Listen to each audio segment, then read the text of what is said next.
మూడు topics important మాట్లాడదామని try చేస్తున్నాం.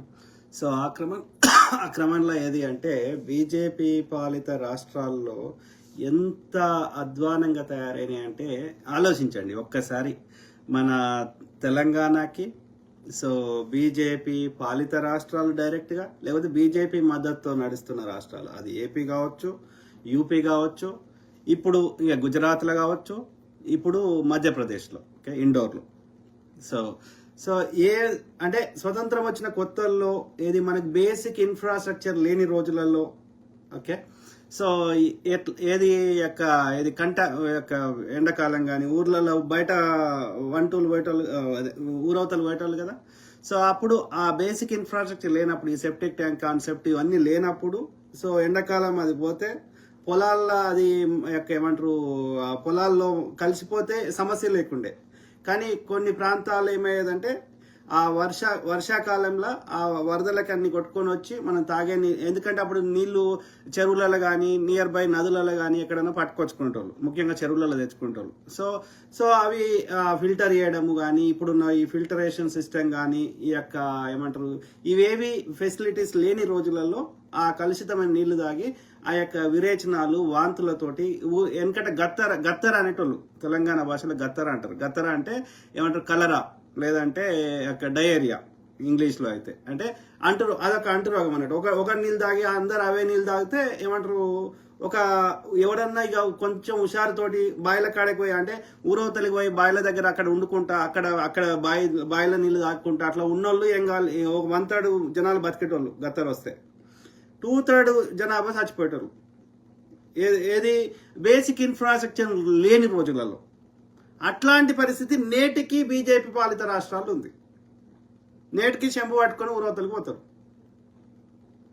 అర్థమైందా? మీరు గోదావరి జిల్లాలకు వండి ఇదే పరిస్థితి, వాళ్ళు వచ్చి మాకు భూవాదిని నేర్పుతారు. ఓకే, సో ఆ క్రమంలో గతంలో రీసెంట్గా గుజరాత్లో అయింది ఇట్లాంటి ఇన్సిడెంటే.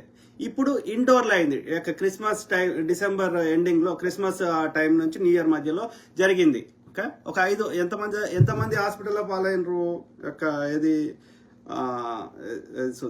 అది అంటే ఏ స్థాయికి చూడు, ఏది లీథల్ ల్యాప్సెస్ 17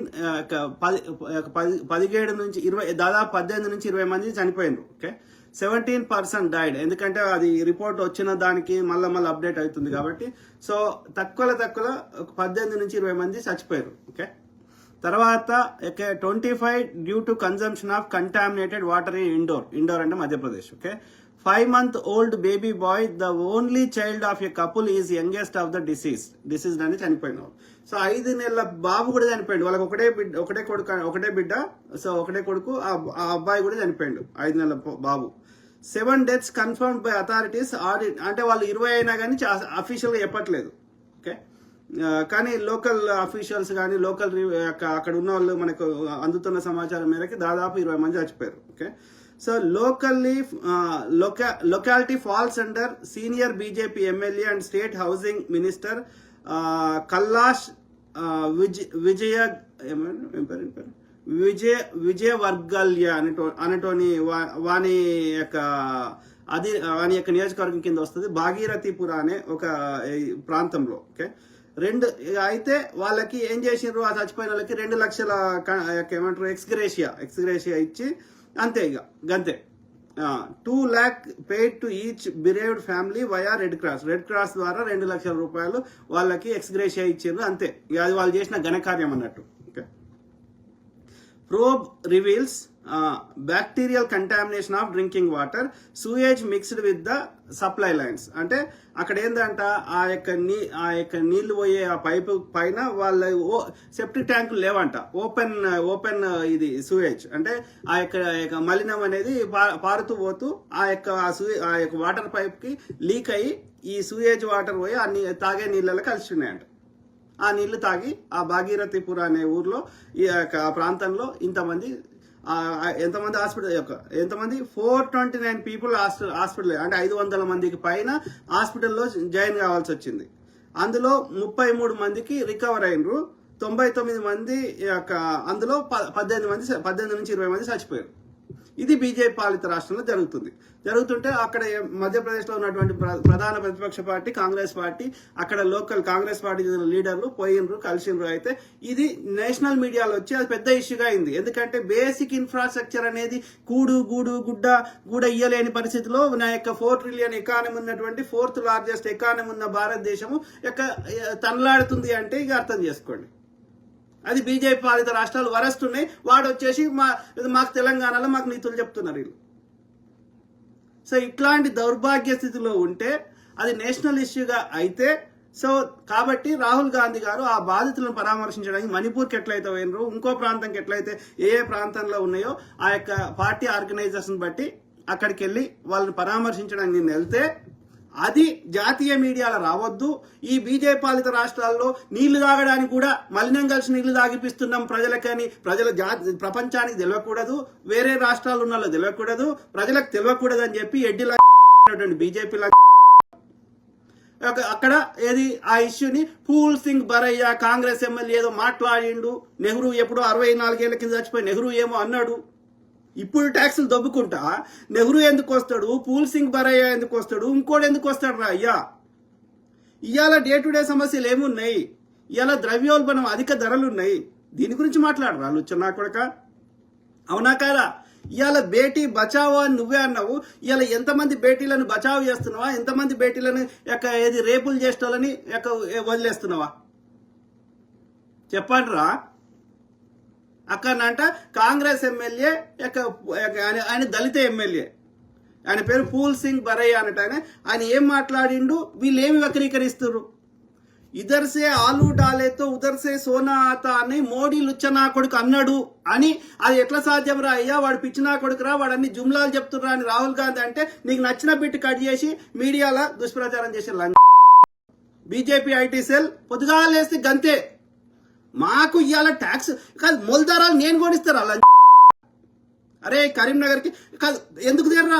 ప్రతి కరీంనగర్లో ఇప్పుడు 4 ఎయిర్పోర్ట్లు మన నిజాం కాలంలో ఉన్నప్పుడు, దుండిగల్లో ఒక ఎయిర్పోర్ట్ ఉన్నప్పుడు, మామనూరులో ఒక ఎయిర్పోర్ట్ ఉన్నప్పుడు, హైదరాబాద్లో బేగంపేటలో విమానాశ్రయం ఆ రోజులలోనే ఉన్నప్పుడు ఎందుకు ఇప్పుడు 4 విమానాశ్రయాలు కావాలని ప్రయత్నం చేస్తలేమా? ఆదిలాబాద్లో ఒకటి కావాలని, వరంగల్లో ఒకటి కావాలని ట్రై చేస్తలేమా? ఎందుకు ఇన్ని ట్రిపుల్ ఐటీలు ఉంటేంది, ప్రతి ఊరికి ఒక మెడికల్ కాలేజ్ ఉంటేంది, ప్రతి పట్టణానికి ఒక ఇంజనీరింగ్ కాలేజ్ ఉంటే ఏమైంది? ఏం వచ్చింది? ఐఐటీలు 4 ఉంటే ఏం వచ్చింది? ఏం తెచ్చిర్రా? పసుపొడి ఆడ తెచ్చిందిరా. ఇవాళ తెలంగాణకి బీజేపీ ఎంపీ లంజ మంది గుండు అరవింద కొడక ఏం తెచ్చినావు? నా మొలదారం ఏం చేసుకుంటావు? పీకిస్తా, తీసుకో. 1,00,000 కొనిస్తారా మొలదారాలు? మొలదారాలు తిని చచ్చిపో. కరీంనగర్కి ఏం తెచ్చిండ్రా? ఏ ప్రజా సమస్య అడిగినా నువ్వు వీడికిరా ఆడికిరా, ఏడికి వచ్చేందిరా? మొలదారం ఏడున్నావు? మొలదారంకి ఏం సంబంధం రా? నీకు కరీంనగర్కి ఎంపీగా చేసింది మొలదారాల కోసం అలా. మన జిఎస్టీ తీసుకోకు, బోసడికే ఎక్సైజ్ సుంకం తీసుకోకు, ప్రజా కాదు దీనికోసమారా? మరి 2014 ముందు ఏం చెప్పిండ్రా వీడు? కాంగ్రెస్ వాడు దోసుకుని తెస్తే 15 లక్షలు వేస్తాడు, ₹1,00,000 వేసిండారు. హిందువుల అకౌంట్లో వేయరా, వేరే అకౌంట్లో వద్దు, క్రిస్టియన్ వద్దు, ముస్లిం వద్దు, ఓన్లీ హిందువుల అకౌంట్లో ఇలా చచ్చిపోయిన 20 మంది ఎవర్రా హిందువులు కాదురా బోసడికే. అంటే నువ్వు కాంగ్రెస్ హయాంలో ₹10 పెరిగితే గొడవ చేసి కూరగాయలు మెడలు వేసుకుని ఇవాళ కాంగ్రెస్ అడిగితే ప్రజలకు రా సమాధానం చెప్పు. కాంగ్రెస్ చెప్పకరా బోసుడికే? అమ్మ గుట్టలేదురా బోసుడికే? మతం ఎందుకు వస్తుందిరా? కాదు మతం కోసం అయితే నువ్వు పూజారి కానుంటి బోసుడికే. పొద్దుగాలైతే గంటలు ఊపుతుంటాడు. గందుకోసం నేను ప్రధానమంత్రి 18 గంటలు పనిచేసేది దేనికోసం? గంటలు ఊపుతావు. గిన్ని దేశాలు తిరిగిండు లంజ కొడుకు. దేనికి తిరిగిండ్రా? అదానికి కాంట్రాక్ట్లు ఇప్పించడానికి. కానీ ఒక్కటి ఏం చేసుకొచ్చిండ్రా దేశానికి? మన దేశంలో ఉన్న బొగ్గు మనకు వాడారంట. ఆస్ట్రేలియా బొగ్గు కొనుక్కొచ్చి 3 రెట్లు ఎక్కువ రేటు పెట్టి మేము కొనుక్కోవాలంట ఎలక్ట్రిసిటీ. సిగ్గుశరం లేని అమ్మ కొట్టిర్రారా బోసిడికే? ప్రతి ఒక్కరిది ఆధారం లేకుండా ఏది పడుతుంది అది మాట్లాడతారు. అందుకే అంటున్నా, మీరు భూమికి భారం. బీజేపీ కానీ బీజేపీ సపోర్ట్ చేసి ఎడ్డిలని భూమికి భారం. దేశాన్ని 2 ముక్కలు చేయమన్న గాడి కొడుకులు ఇలా అఖండ భారత్ అని నీతి వాక్యాలు చెప్పి ఏడికెళ్ళి తెస్తావు? అఖండ భారత్ తేపోరా చూద్దాం. ఇన్ని దేశాలు తిరిగినావు కదా, తేపో మరి. ఏడికెళ్ళి తెస్తావా? ఎప్పుడు అఖండ భారత్ ఉండే? ఏ భారత్ ని ఎక్కడికెళ్ళి పట్టుకొస్తావో తీసుకురారా. ఒక్కొక్క రాజు ఉన్నప్పుడు ఒక్కొక్క విధంగా ఉండే. తీసుకురా, ఏడికెళ్ళి తీసుకొస్తావు. ఏ ఒక్క రాజు కూడా మొత్తం అఖండ భారతాన్ని ఏనాడు పరిపాలించలే. అంతో ఇంతో కష్టపడి పరిపాలించే ప్రయత్నం చేసింది ఒక్క ఔరంగజేబు మాత్రమే. ఆయన కూడా దక్షిణ భారతదేశాన్ని కాంకోర్ చేయలేకపోయాడు. ఔరంగజేబు కూడా మిగతా ఎవ్వడు కూడా ఉత్తర భారతదేశాన్ని వేరే రాజులు పరిపాలించాడు, దక్షిణ భారతదేశం వేరే రాజులు పరిపాలించాడు. అలా కూడా ఒక్కొక్కడు ఒక్కొక్క ప్రాంతాన్ని పరిపాలించాడు. బ్రిటిష్ వాడు వంగా మిగిలిన 1/3 భూమిని 365 రాజ్యాలు పరిపాలించినాయి. వీడంటే అఖండ భారతదేశం అంటే ఆడికలు తెస్తారా బోసుడికే? పొద్దుగా లేస్తే శవలాలు తామర పూలేనా పడతావు, దృష్టి మరల్చు, ప్రజల దృష్టి మరల్చు. ఎన్నేళ్ళు మరలుస్తావు? చీల్చి ఇంత కడతాం. అట్లా ఎంతమంది చచ్చిపోతే విప్లవశ్రీ దొంగ. నువ్వు జర్నలిస్ట్ ఒక జర్నలిస్ట్, అది మాస్ కమ్యూనికేషన్ లో మాస్టర్ చేస్తుంది ఉస్మానియా యూనివర్సిటీలో. జర్నలిజం కి కూడా ఉండాల్సిన మినిమం తెలియదు బుద్ధి లేదు మీరు జర్నలిస్ట్లా. అరే జర్నలిస్ట్ ఇప్పుడు మహువా మీడియా సీనియర్ జర్నలిస్ట్ ఉంది వనజా మేడం, వేణుగోపాల్ సార్ ఉన్నాడు. అట్లాంటి వాళ్ళని ఒక్క మాట అంటామా? వాళ్ళకు మాట మాట్లాడే ముందు 100 సార్లు రీసెర్చ్ చేసినాక చెప్తారు. ఎవడు వాడితే వాడు యూట్యూబ్ ఛానల్ పెట్టుకొని ఏది వాడితే చెప్తా. దానికోసం రా ఉన్నాయి బోసిడికే ఎన్టీవీలు, ఏబిఎన్లు, లౌడగాళ్ళు, ఆంధ్ర వాళ్ళు. మీరు వద్దనే మేము తెలంగాణ తెచ్చుకున్నాక మా తెలంగాణ మీకేం పని రా బోసిడికే వాళ్ళు పొద్దుగాలేస్తే చెప్పుకోపోని మీ ఆంధ్రాలో పోయి.